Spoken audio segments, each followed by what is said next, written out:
अपने दिमाग में थोड़ी सी भी किसी कोने में अगर उस बात को रख लोगे संभाल कर, तो वो तुम्हारे जीवन में आगे बहुत काम आने वाला है और तुम्हारे चरित्र का निर्माण भी बहुत अच्छे से करेगा। लेकिन बशर्ते कि तुम्हें समझना है। तुम लोग क्लास 8 में हो और ये बात आज से 25 साल पहले क्लास 10th या इंटर के बच्चों के लिए होती थी। लेकिन आजकल क्या हो गया है कि बच्चे अपनी उम्र से ज्यादा समझदार हैं। जो बच्चा 10 साल का आज से 25 साल पहले वो बात समझता था, वही बच्चा आज 5 साल का बच्चा उस बात को समझ रहा है। इतना गैपिंग हो गया, यह कहिए कि आपका दिमाग इतना तेज हो गया है, इतने समझदार आप लोग हो गए हो। लेकिन उस समझदारी को अगर हम अच्छे काम में लगाएंगे तो क्या होगा, हम कुछ सीखेंगे। जैसे कि कोई बड़े बड़े साइंटिस्ट होते हैं, अपना दिमाग अच्छे काम में लगाते हैं तो क्या होता है, किसी चीज का आविष्कार कर देते हैं, इस चीज को खोज लेते हैं, है ना, कि ये काम करेंगे तो ये फायदा होगा, या दवाइयों का निर्माण करते हैं। तो यानी हम अपने दिमाग को जो है जब अच्छी तरफ लगाएंगे तो हमारा जो दिमाग हमको मिला है वो हमारे काम में। किसी बच्चे का दिमाग कम नहीं है, हर बच्चे का दिमाग तेज है, कोई भी कम नहीं है। तो ये स्टोरी आधारित है आपको बताने के लिए कि आप क्या करो, आपको क्या करना है आगे। ध्यान से सुनिएगा। एक राजा था जब उसने अपनी कुंडली बदलाई, तो कुंडली में लिखा होता है ना कि इस टाइम पैदा हुआ इंसान, ये नक्षत्र चल रहे थे, सारी बातें लिखी होती है। तो राजा ने सोचा कि इस समय यानी कि अगर 7 तारीख है, 7 है, तो 7 तारीख में कोई एक ही इंसान तो पैदा नहीं होगा। 7 तारीख में बहुत सारे लोग पैदा हुए होंगे, बहुत सारे उसी नक्षत्र में भी पैदा हुए होंगे। यानी अगर रोहिणी नक्षत्र चल रहा है, कोई भी नक्षत्र चल रहा है, तो उसमें पैदा हुए। तो राजा मन में ये विचार करने लगा कि हम तो राजा बन गए, तो क्या सारे लोग इसी नक्षत्र में जो पैदा हुए होंगे क्या वो भी राजा बने? वो तो राजा बने नहीं, क्योंकि किसी राज्य में तो एक ही राजा होता है। तो वो आखिर क्या बने, उनका क्या हुआ? यानी उसी नक्षत्र में एक व्यक्ति राजा बन रहा है और एक व्यक्ति भिखारी बन रहा है, ऐसा क्यों? राजा का ये प्रश्न राजा को परेशान करने लगा और राजा ने इसके लिए क्या किया, बहुत सारे विद्वानों को अपने आसपास के राज्यों से बुलाया और एक सभा बनाई, एक सभा की। और उस सभा में उन्होंने सबको बुलाया, सबका सादर सत्कार किया। सब विद्वान लोग होते हैं, जो साधु संत सब लोग आते हैं तो उनका सब सत्कार किया जाता है। तो राजा ने सबके सत्कार किया, भाजन किया और बैठने के लिए कहा। फिर उन्होंने अपना प्रश्न उठाया कि जब एक ही नक्षत्र में एक साथ बहुत लोग पैदा होते हैं तो एक राक्षस बनता है और एक राजा बन जाता है, कोई गरीब बनता है, कोई अमीर बनता है, तो ऐसा क्यों हो जाता है? तो सारे विद्वान भी इस प्रश्न को सोचने लगे कि भाई क्या करें। सभी लोग जो है विचार करने लगे, कोई जवाब नहीं दे पाया। एक उसमें से बूढ़ा इंसान था, बाबा वो था, उसने कहा आपको इस प्रश्न का उत्तर मिलेगा, आप यहाँ से चले जाओ। रास्ता बताया, वहाँ एक बहुत बड़ा घना जंगल पड़ेगा, उस घने जंगल में आप जब जाओगे तो आपको एक साधु मिलेगा, वो इस प्रश्न का उत्तर आपको बता देगा। राजा बोले ठीक है, राजा को तो अपना प्रश्न जानना था। अब जंगल में या मुझे दिमाग में वो प्रश्न था। राजा क्या हुए, राजा जो है चल दिए, पहुंच गए चलते चलते घने जंगल में। वहाँ देखा कि एक कुटिया बनी हुई थी और उस कुटिया में एक साधु बैठा हुआ था। लेकिन जैसे ही जब वो कुटिया में घुसे देखा कि उन्होंने देखा कि साधु जो अंगारे खा रहा है। अंगारे मतलब जो आग होती है, आग से कोयला जलता है, वो अंगारे जो निकलते हैं, तो वो अंगारे खा रहा, जो बहुत ज्यादा आश्चर्यचकित हो गए, ये अंगारे कैसे खा रहा है।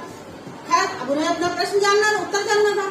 वो अंदर गए और उन्होंने कहा कि साधु महाराज, मेरा ये प्रश्न है कि जब एक ही नक्षत्र में, एक ही समय में, एक ही दिन तारीख में जब बच्चे इंसान पैदा होता है तो एक राजा बनता है और दूसरे सारे राजा क्यों नहीं बनते? ये प्रश्न उन्होंने अपना रखा। साधु महाराज ने कहा इस प्रश्न का उत्तर तुम आगे चले जाओ, सीधे वहाँ पर जाकर तुम्हें साधु मिलेगा, वो देगा तुम्हें उसका उत्तर। राजा को थोड़ा सा मन में वो भी लगा कि ये जवाब तो दे नहीं रहे, अंगारे खा रहे, तो आश्चर्यचकित हो गया। आपके गोले को इंसान खाएगा तो निश्चित हो गया, देखने वाला आश्चर्यचकित हो जाएगा। खैर नहीं, प्रश्न का उत्तर जानना था। तो चलते गए आगे गए तो उन्होंने देखा कुटिया फिर मिली। उस कुटिया में भी जब वो अंदर प्रवेश करने लगे तो देखा कि एक साधु महाराज बैठे हैं। साधु महाराज मिट्टी खा रहे हैं। साधु महाराज क्या कर रहे हैं? मिट्टी खा रहे हैं। अब उन्हें और ज्यादा आश्चर्य लगी, मिट्टी खा रहे हैं, तो आज व्यक्ति आए थे। खैर भाई मैंने अपना प्रश्न दोहराया और कहा इस प्रश्न का मुझे उत्तर चाहिए। तो साधु महाराज गुस्सा हुए, मुझे नहीं पता इस प्रश्न का उत्तर, तुम आगे चले जाओ। ये भी नहीं कहा आगे चले जाओ, मुझे नहीं तुम पता इस प्रश्न का उत्तर, और आंखें बंद कर लिया और अपना मिट्टी खाते रहे। तो राजा को थोड़ा भी, वो राजा थे राज्य के, उनको थोड़ा सा अपमानित भी हुए, लगा कि हम अपमान किया गया मेरा, और थोड़ा सा जो है वो निराश भी हो गए। खैर वो जब जैसे जाने लगे तो उन्होंने पीछे से आवाज दी साधु महाराज ने कि रुक जा राजा, तुम्हारा उत्तर इस प्रश्न का, यहाँ से चलते चले जाओगे, थोड़ी दूर पर एक गाँव मिलेगा, उस गाँव में एक लड़का होगा शैया पर पड़ा होगा, मृत्यु शैया मतलब मरने वाला होगा, वो तुम्हें इसका उत्तर देगा। अब क्या करे, राजा को तो अपना प्रश्न का उत्तर जानने के लिए बहुत ज्यादा उत्सुकता थी। वह राजा निकले कुटिया से और चलते गए काफी दूर जब चले तो उन्हें एक गांव मिला। और जब गांव मिला तो गांव में अब उस लड़के को ढूंढना था, तो गांव में सब जगह ढूंढते रहे, लेकिन बहुत जल्दी उन्हें वो लड़का मिल गया। वो मृत्यु शैया पर लेटा हुआ था, मरने वाला था। राजा गए उसके पास, राजा ने अपना प्रश्न दोहराया जो उनका प्रश्न था। जब प्रश्न दोहराया तो लड़के ने कहा, हम सब 4 भाई थे। क्या बोले? हम सब 4 भाई थे, उसमें से एक भाई जिसे आप देख कर आए हैं, बहुत पहले की बात है, हम लोग पूरे पिछले जन्म की इसको कह सकते हैं। हम सब 4 भाई थे। एक बार हम चारों लोग जब गांव जा रहे थे, हमारे साथ जो अनाज बंधा था, पहले क्या होता था, सफर करते थे, दूर दूर का सफर होता था, अनाज और खाने पीने का सामान लोग बांध के ले जाते थे। तो हम लोगों के पास सारा सामान खत्म हो चुका था, हम लोगों के पास आटा बचा था। उस आटे की हम लोगों ने रोटियां बनाई थी खाने के लिए। और जैसे ही खाने बैठे उसी समय एक बूढ़ा आदमी आ गया। वो बूढ़ा आदमी जब आया तो उस बूढ़े आदमी ने भूख के मारे परेशान था, उसने कहा कि हमें खाना दे दो तुम लोग, मुझे बहुत तेज भूख लगी है। तो बड़े वाले ने कहा तुम्हें खाना दे देंगे तो हम क्या खाएंगे, उसने अपनी रोटी नहीं दी। दूसरे वाले ने भी कहा तुम्हें खाना दे देंगे तो क्या मिट्टी खाएंगे, तो उसने भी रोटी नहीं दी। तीसरे वाले ने भी रोटी नहीं दी, और तीसरे वाले ने रोटी दी। चौथा वाला जो भाई था उसने क्या किया, उसने अपनी सारी रोटी उस बाबा को दे दी और उसका पेट भर गया और वो चला गया बाबा। तो वो चारों भाई हम भी लोग हैं। पहला जो भाई था जिसने कहा था तुम्हें रोटी दे देंगे तो हम क्या खाएंगे, तो वो आप तो बोले यानी उसको अपने कर्म का फल कैसे मिला, देखते जाओ। फिर दूसरा वाला जिसने कहा था कि तुमको दे देंगे तो क्या हम मिट्टी खाएंगे, तो वो मिट्टी खा रहा था। तीसरा भाई जिसने रोटी नहीं दी थी वो मैं हूँ, यानी बिस्तर पर जो लेटा हुआ वो लड़का था, वो लेटा था लड़का ना, वो मैं हूँ। और चौथे भाई तुम थे जिसने सारी रोटियां अपनी दे दी थी उसको और कहा था कि तुम अच्छे से खा लो, हम रह लेंगे। तो कहने का तात्पर्य क्या हुआ, क्या पता चला इस कहानी से, कौन बताएगा? चारों भाइयों ने अपना अपना काम किया, जो इस जन्म में जन्म भी ले लिया।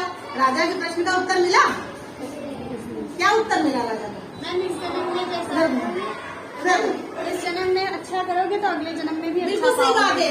ताली बजाओ इसके लिए। सार यही है कि हम जैसा करेंगे हमको फल वैसा ही मिलेगा, यानी हम अगर अच्छा करेंगे तो हमको अच्छा ही फल मिलेगा।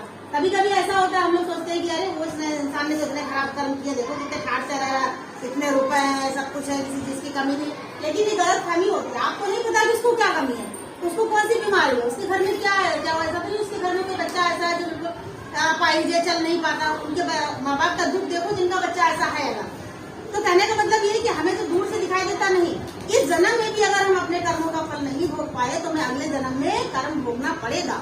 हम किसी भी जाति धर्म के हों, लेकिन हमें हमारे किए हुए कर्म भोगने पड़ेंगे।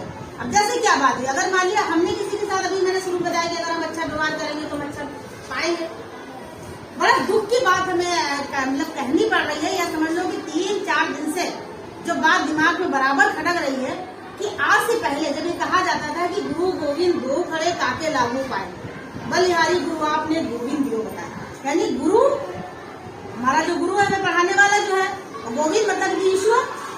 कबीरदास जी का है वो ईश्वर किसी एक के लिए नहीं कहते थे कि कृष्ण भगवान के लिए का, राम के लिए का, या वो निराकार, तो वो केवल एक ईश्वर को मानते थे जो अजन्मा है, जो ना जन्म लेता है ना जिसकी मृत्यु होती है, वो सबके लिए एक समान है। उस ईश्वर की बात कहते हैं कि जब ईश्वर भी खड़ा है और गुरु भी खड़े हैं तो हम किसके पैर छुए?